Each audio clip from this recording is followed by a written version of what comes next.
are, Brattleboro's community talk show. I'm Wendy O'Connell, and here we are as a show where we bring on local people to have conversations, to talk about what they're doing, how they interface with the community, what kinds of things they're up to, and to fill us in on, help us to see the kind of community that Brattleboro is. Today on Here We Are, I'm very happy to have Ron Stahley on. Here we are with Ron Stahley. Thank you, Ron, for coming on today. Sure, thanks for having me. Yeah, it's great to have you here. Ron was the superintendent of our schools for the Windham Southeast Supervisory Union, which is still always a mouthful. And he was the supervisor for 15 years. So he has done a lot of different things. He's had a big impact on the community in so many different ways. And so he was also a teacher. So he taught history and social studies for years before he became a supervisor. So we're going to talk to him today about lots of different things, lots of things he's done in the schools. So Ron, my first question to you is, now that you are retired, yes. which is, you're still in the honeymoon period of yes. retirement, and you still have that glow about you. So are you spending your mornings with breakfast in bed and crossword puzzles, and then coming to the random talk show whenever that happens? Yeah, well, the first big change is that I'm not out at night meetings every night of the week, so that's fun. And I do get to sleep late. Good. My wife, Gail, retired at the same time this past June, so it's kind of nice that we coordinated it together. So it's been fun. That's great. And a whole new life, I would think. I mean, the alarm clock's not going off. Yeah. I mean, this has been the first summer I've had off in 30 years. Wow. So it was fun. Well, that's an interesting question, actually. You know, I was going to say, okay, what does a superintendent do? And one of the things I was thinking about with that question is you work year long. You don't have summers off. Yeah. And a lot of principals do as well. So, you know, there's a lot of stuff to take care of from the end of the year and prepare for the new year. So, you know, it's always a little lighter schedule. It's much better when school's in session because you can get into the schools and be with kids. Well, that's the part you like. Yeah. And having been a teacher for how many years before you? 14 years. 14 years. And being in the school, in the high school as well. So what was that transition like, or what was your trajectory there? Well, you know, when I taught, I was also a student council advisor, and I really liked that because I get to work with students on school improvement initiatives, and so that was fun. And at some point, probably 8 years into teaching, I knew I'd like to be an administrator, so I got my master's degree in educational leadership, and then around 1989-90, started to look for a job. I wanted to stay in New England.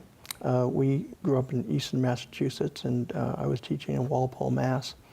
But a job came up in northern Vermont, and I said to my wife, we had 4 young kids at the time, I said, are you sure, you know, you'd want to go up there?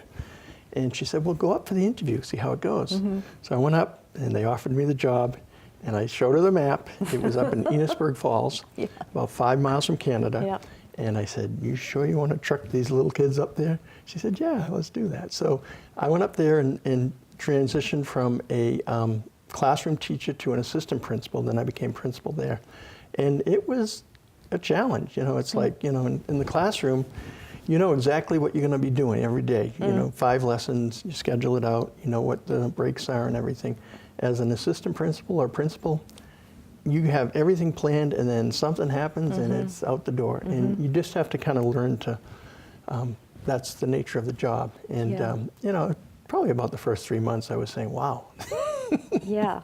But I like being a principal.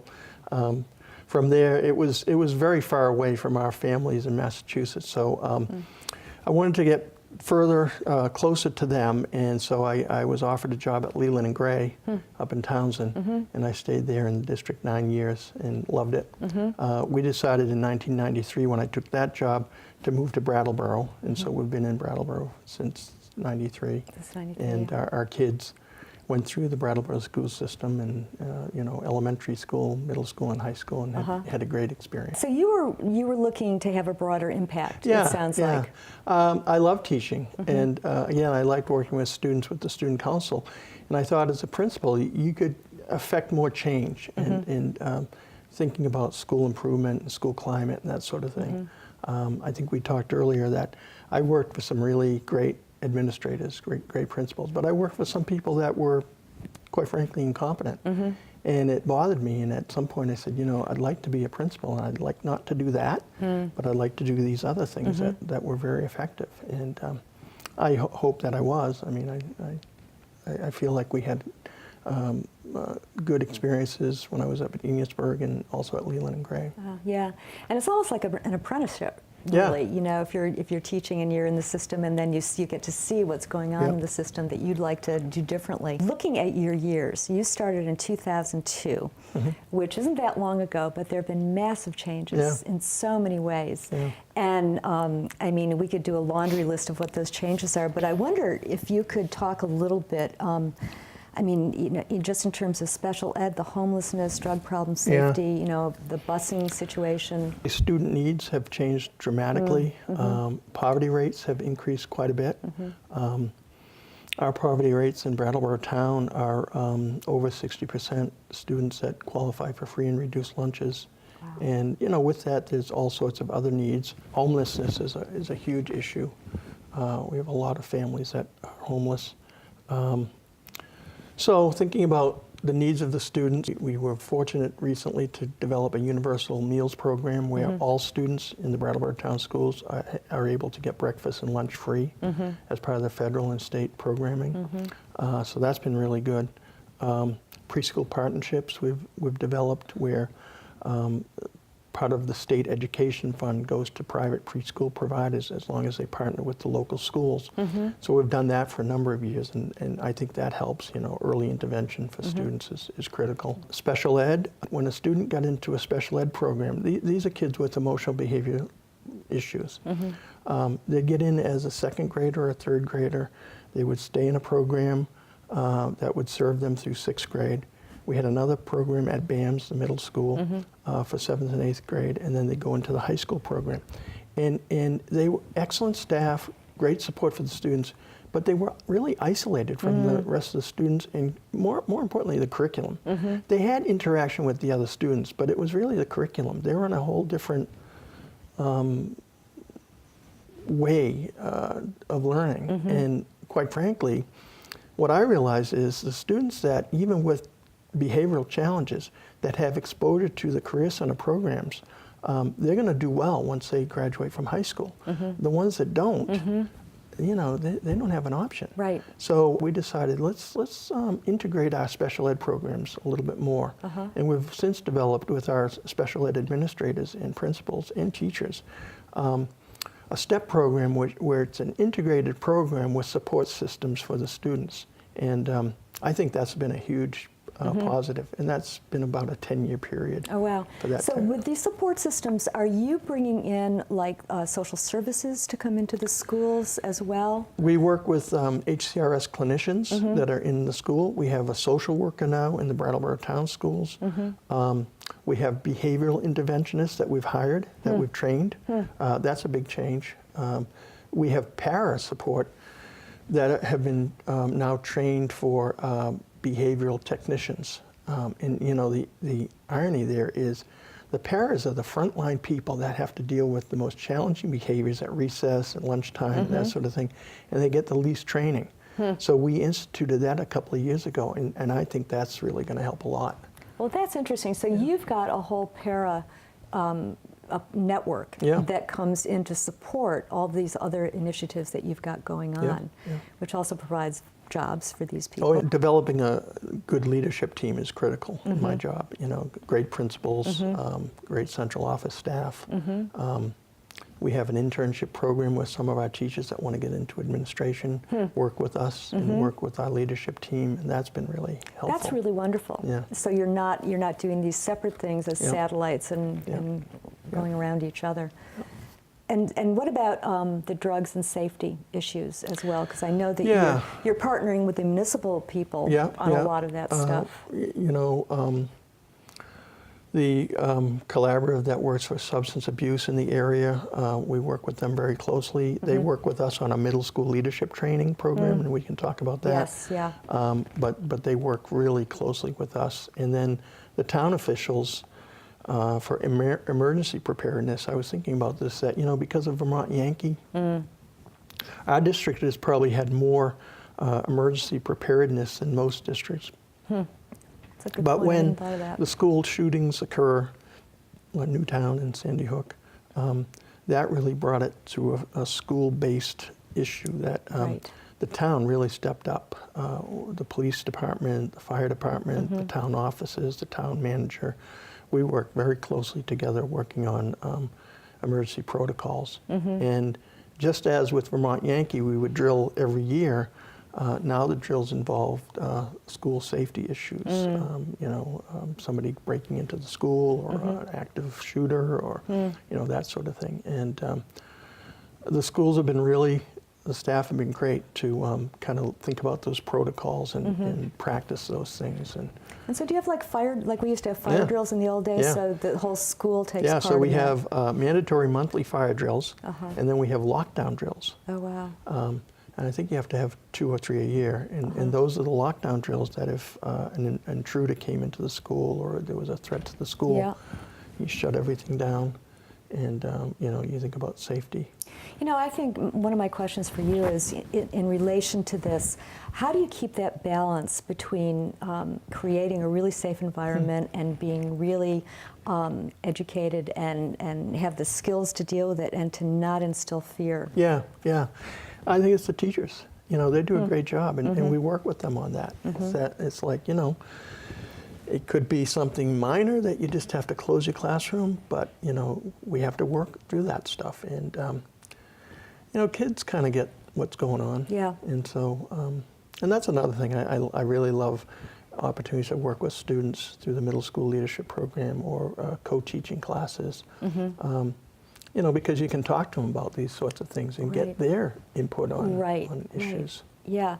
And so the co-teaching thing, so you're back in the classroom a little bit as well. I was. Yes, that's right. This is all past tense, Ron. Well, actually, I was part of the summer middle school leadership training, and I hope to do that in the future. Oh, good. Yeah, so we have this middle school leadership program. It's social competency training. We feel very strongly in this district that, it's not all about academics. It's about creating a good climate in the school, a safe climate, a welcoming culture. And, I've always felt working with students as a student council advisor, it's the students that really make the school. And so if students buy into this concept, then it's going to be a great welcoming school. If it's the top down, I'm going to tell you you can't do this. Yes. Who listens to that? Yeah. So we've engaged students for probably the last 10 years. We do a summer training. It used to be 3 days, now it's 2, and then we do a follow-up in January. And the nice thing is we've developed some dual credit college credit bearing courses for high school students to work with the younger students. That's so great. And those are the courses that I've been able to co-teach.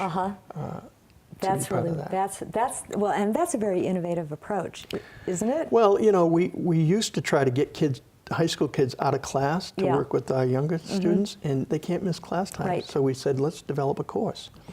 So we did that with SIT. They sponsor the course, and it's a great course, Dimensions of Social Change. Essentially, the high school students are working on the action plans that the middle schoolers developed during the summer, and they're creating workshops for those middle schoolers and actually upper elementary kids to focus on based on their action plans.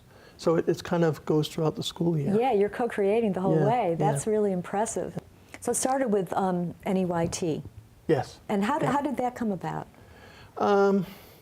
Again, just partnering with people in the community and thinking, we had these focus groups when some issues have occurred that are challenging in the community. And we call it a Future Search Conference. We had everybody from the community, from the town, recreation, colleges, social services, New England Youth Theater, Stephen Stearns.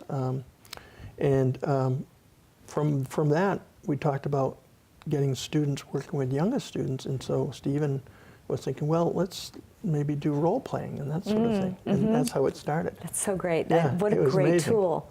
Yeah. Yeah, and it's effective, right? Oh, yeah. And kids Yeah. love it. They love it. Yeah.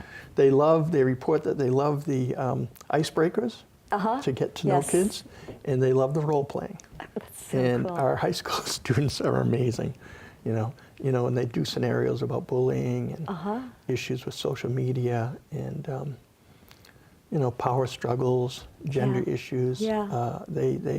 They know They take it on. They've done it. And they're generating Lived it it. themselves, so Yeah. of course it's genuine and Yeah. it's something that they really want. Yeah. That's very Yeah. cool. So is this happening all over the country? No. No, unfortunately. It's an I honest mean, answer. I think there are social development in all schools. Right. I don't know. I just got a nomination from, I don't want to toot my own horn, but Teaching Tolerance. It's out of the Southern Poverty Law Center.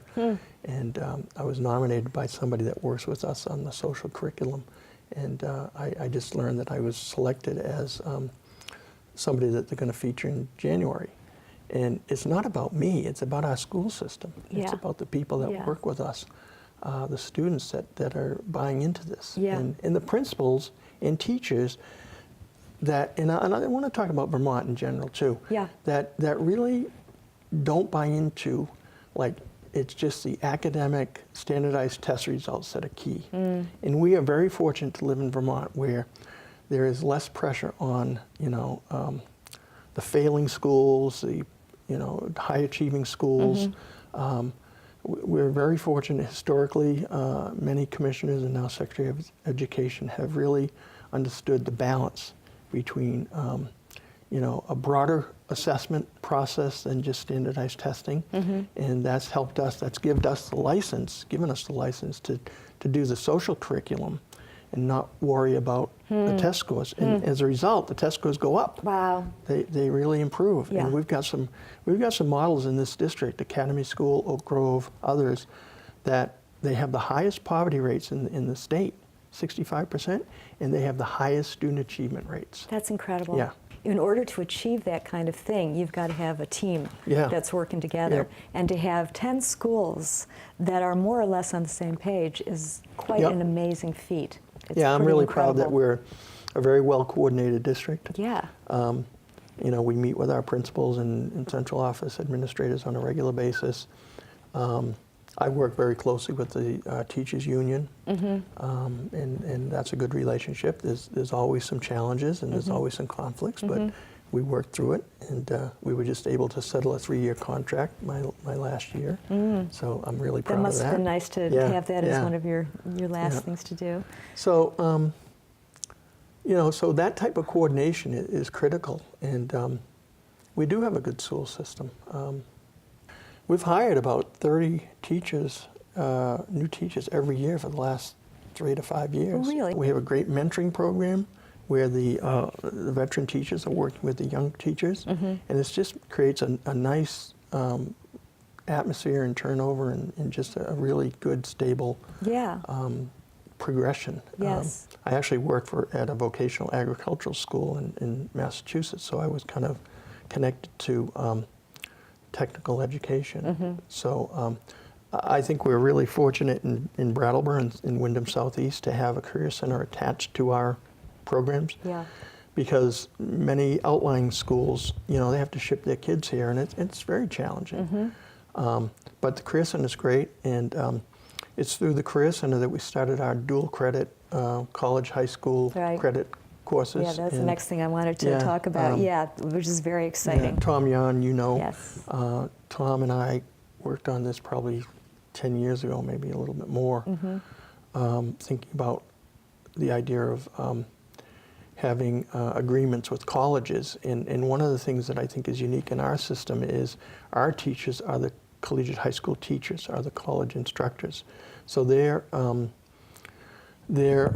certified by the colleges as adjunct instructors. We do it in our schools. The kids know those teachers. They feel comfortable with them. We design our curriculum at the level of the college studies. People question that and say, well, how do you know if it's college ready? We've tracked our students graduating, and There's at least 80 schools that accept their credit either as elective or as part of their major. Wow. Our kids are graduating with 15 to 30 college credits. The school board, BUHS, has been great to support this program. We initiated it with grants, but now there is some local funding for it, and it allows students to take a 3-credit course for $100. And so a typical CCV course is $650. Wow. A UVM course is $1,800. They get these courses for $100. They're doing it in a supportive environment, and their transition to college is much easier. Our kids have been very successful. I think we've found 2 schools that do across the country that don't accept the credit. Oh, wow. But That's I'm not going to incredible. name those schools. No, you probably don't. But that's amazing. Yeah. And so it's equal. Each school credits equally what the kids are taking. We work with Tom Yon's job is to work with the college partner to say, okay, here's our curriculum, here's your program of studies, your curriculum. What do we need to do to change it to yours? And very successful. An example, SIT does all of our foreign languages, world languages, and it's great because our students are really achieving at a higher level in those world languages than a lot of their peers. And the state recognized our program a few years ago, and they actually passed a law statewide to allow dual credit programming in all the schools. We started with about three courses. The next year we had 10. We're up to in 10 to 20 to 30, and now we have 56 courses. Wow. Yeah. Wow, that's and incredible. People say, well, when's it going to end? It's probably end, in terms of the number of courses. To be able to do that. But we're really working on a nursing program. Nice. And we've talked about this for several years, that why not be able to do nursing, like with VTC, in our junior and senior year, get a year's worth of credit for those students, and then they can finish at VTC the second year. And then they've got the momentum going. Yeah. That's huge. And there's so many job openings. Yeah. Yeah. That's incredible. That's you also mentioned along with that, I think, is you have an ESL mentorship going on, right? Yeah. Well, when I talked about the challenges in our school, it's I don't see it as a challenge as much as a diversity. We have we do climate surveys every year, and that's important to get the response of students of how things are going in their schools. And students have to identify their race and whatnot. And we have 22% of our students that identify as students of color in the Brattleboro town schools. What was that percentage again? 22. 22%. Yeah, and the state average is around 6 to 8%. Wow. Yeah, so we have a very diverse population, and probably because of SIT and Marlboro College and the organizations around Brattleboro, which is great. Yeah. But in that, we teach about 36 different languages in English as a second language. So 36. 36. Yeah. And so we have great ESL teachers, and those kids pick it up early on, in elementary school, and they do really well. It just makes you think this would be so great to go back to school. Yeah, to it have really is. To have this array. I mean, we used to do, as when we were growing up, you had like 5 periods, and you had, and it was rare that you had anything the least bit different. This is so huge. It's a really, really, it's a big and exciting change. And just talking about diversity too, and embracing that. When this travel ban and immigration issues came up probably last fall, one of the teachers at the school that I was working at a particular time said, we're really concerned about what's going to be happening to our students. I said, yeah, that's a big issue.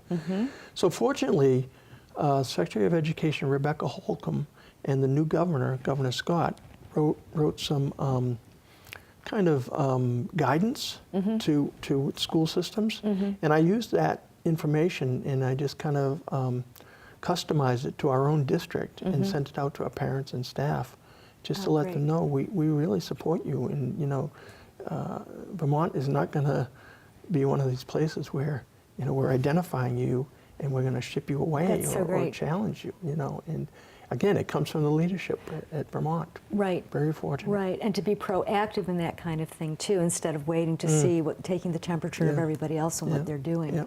We did talk the other day about football Yeah. You know, and I think that that's another kind of an interesting point, Yeah. just in terms of the changes that are taking place and the awareness Yeah. of parents and teachers and Yeah. kids about something that is so much part of school. Yeah, I was really pleased when the Vermont Principals Association introduced touch football at the middle school programming. And I was thrilled that in the spring, our middle school decided to incorporate touch football. And I know some of the football fans, diehards, parents, whatever, are saying, oh, you know, we want to have contact football. I'm telling you from personal experience, it is great sport. These kids get a great workout. They're playing just like they would if it was contact tackle football.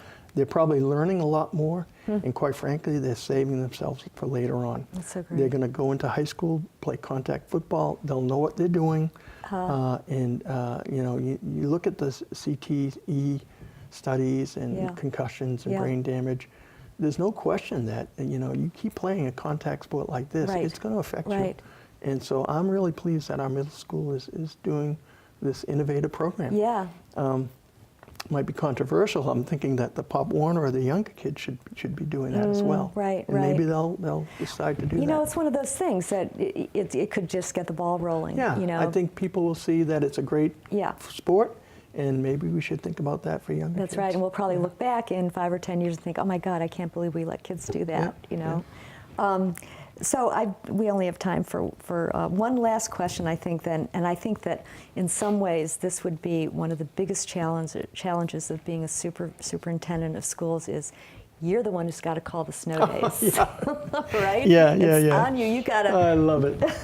So one of the things that I will not miss is staying up all night, looking at the weather, getting up really early at 5 a.m. or 4:30, talking to the road crews, kind of get a sense of where we are and making that decision.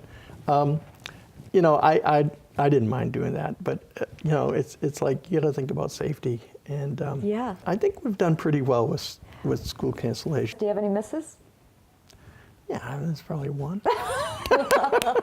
A good, honest answer. That's so great. Yeah, there was one day I'm thinking, it's tricky. You know? Well, again, you know, it's another network. You know, that's the key. You know, it's like people would say, "Well, that's stupid, Stahley." You know, I'm thinking, hey, I get the road crews, I get the bus company, I get the town, town crews. Yeah, they were great. You know, they're really good. Wonderful. And we would meet ahead of time.